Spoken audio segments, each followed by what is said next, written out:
ذوق نظر ضرب کلیم مرشد اقبال کی ایک اور یادگار اور بے مثال نظم۔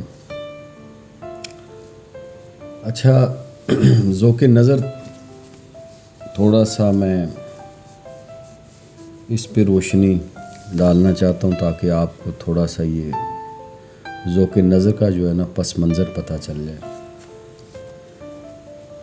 ذوق نظر یعنی کسی چیز کو دیکھنے کے بعد اس کی حقیقت کو سمجھنے، قدر و قیمت کا صحیح اندازہ لگانے، اس کی حسن و خوبی کا ادراک کرنے اور لطف اندوز ہونے کی صلاحیت کو ذوق نظر کہتے ہیں۔ اور یعنی کسی چیز کو دیکھنے کا اعلیٰ معیار، یہ بھی اس کی ایک تعریف ہے۔ اور اس کا تھوڑا سا پس منظر یہ کہ چائنا کا ایک شاعر تھا کی کون، تو جب اسے سزائے موت سنائی گئی تو سزائے موت سنانے کے بعد جب اس کو سزا دینے کے لیے یعنی قتل کرنے کے لیے جب اس کو قتل گاہ میں لایا گیا تو اس ماحول کی تصویر کشی کرتے ہوئے مرشد اقبال فرماتے ہیں کہ خودی بلند تھی اس خون گرفتہ چینی کی، کہا غریب نے جلاد سے دمے تعزیر۔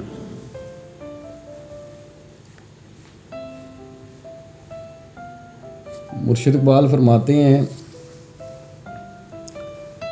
کہ چینی شاعر کے طرز عمل سے ایک اہم نقطہ اخذ کیا ہے انہوں نے کہ جب جلاد اسے قتل کرنے پر آمادہ ہوا تو اس نے کہا کہ ذرا ایک لمحہ ٹھہر،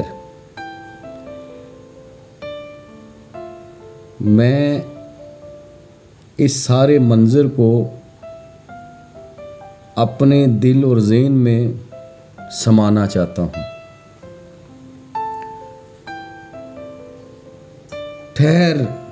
ٹھہر کے بہت دلکش ہے یہ منظر، ذرا میں دیکھ تو لوں تابناکی شمشیر۔ کہ جب چینی شاعر کو جلاد کے سامنے سزا دینے اور قتل کرنے کے لیے لایا گیا تو جلاد سے کہنے لگا کہ ذرا ٹھہر، مجھے یہ قتل ہونے کا منظر جو بڑا دلکش اور دل پسند ہے، قتل کرنے سے پہلے مجھے ذرا اس سے لطف اندوز ہونے دے اور مجھے وہ تلوار دکھا جس سے تو مجھے قتل کرے گا تاکہ میں اس کی چمک دمک دیکھ لوں، پھر مجھے بے شک قتل کر دینا۔ موت کے دہانے پر کھڑے ہوئے اس چینی شاعر کی صبر آمیز اور دلچسپ باتیں بتا رہی ہیں کہ وہ بہت حوصلے والا تھا، موت کا اس کو کوئی خوف نہیں تھا۔ مرشد اقبال فرماتے ہیں کہ اس کی وجہ میری نظر میں یہ ہے کہ اس چینی شاعر کا جذبہ خود ہی بہت بلند تھا، وہ نظر کی لذت سے آشنا تھا۔ یعنی مرشد اقبال فرماتے ہیں کہ انسان میں ذوق نظر اسی وقت پیدا ہو سکتا ہے جب اس کی خودی بلند ہو، تو پھر وہ اس وقت موت کے تصور سے قطعاً مضطرب نہیں ہوتا، اور یا خون گرفتہ یعنی قتل کے لائق، دم تعزیر یعنی سزا دینے کے وقت، دل کشا یعنی دل کو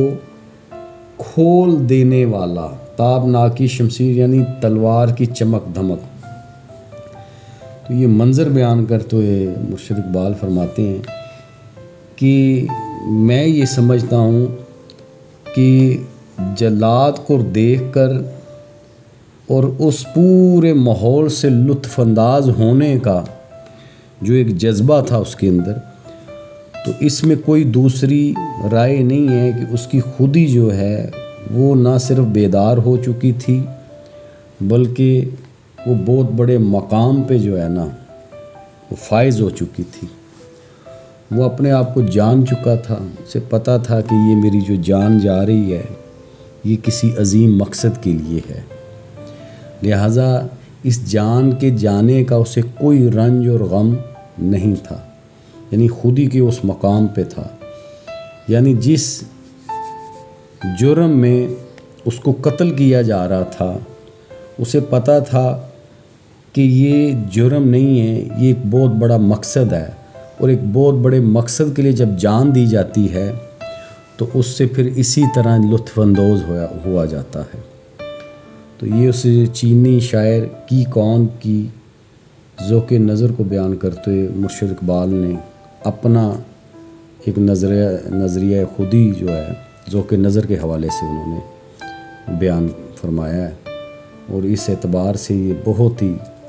اعلیٰ نظم ہے، اور ذوق نظر کے حوالے سے بھی جو ہے بہت ہی اعلیٰ نظم ہے اور باکمال نظم ہے۔